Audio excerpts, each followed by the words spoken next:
राम सेतु पुल के निर्माण के वक्त जब सभी वानर सेना मिलकर राम नाम के पत्थरों को समुद्र में डाल रही थी, तो उस वक्त एक छोटी सी गिलहरी भी उन वानरों के साथ मिलकर समुद्र में छोटे छोटे पत्थर डाल रही थी।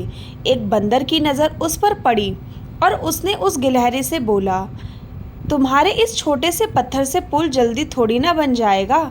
ऐसा कहकर उसने उस गिलहरी को पकड़ा और दूर फेंक दिया।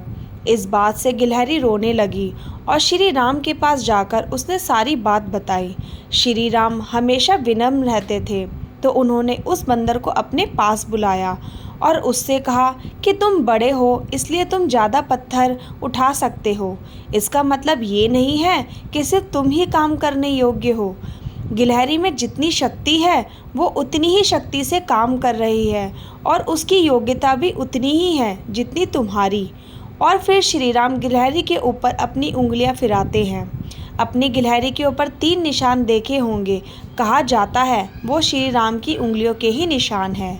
ये छोटी सी कहानी सिखाती है कि योग्यता और सामर्थ्य हर किसी में बराबर होता है, लेकिन फिर भी हम चीज़ें करना नहीं चाहते और कामयाब होने के सपने देखते रहते हैं। कामयाब होने के लिए ये मायने नहीं रहता कि आपने कितना किया, मायने ये रखता है कि आप कितना कर सकते हैं। हमें कई बार ये लगता है कि हमने बहुत कुछ किया है, लेकिन फिर भी हम नाकामयाब ही रहे।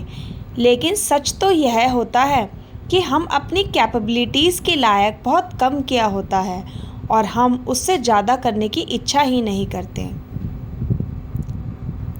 अगर आपको मेरी ये कहानी पसंद आई हो तो प्लीज़ मेरे चैनल को लाइक शेयर सब्सक्राइब कर दीजिए। Thank you.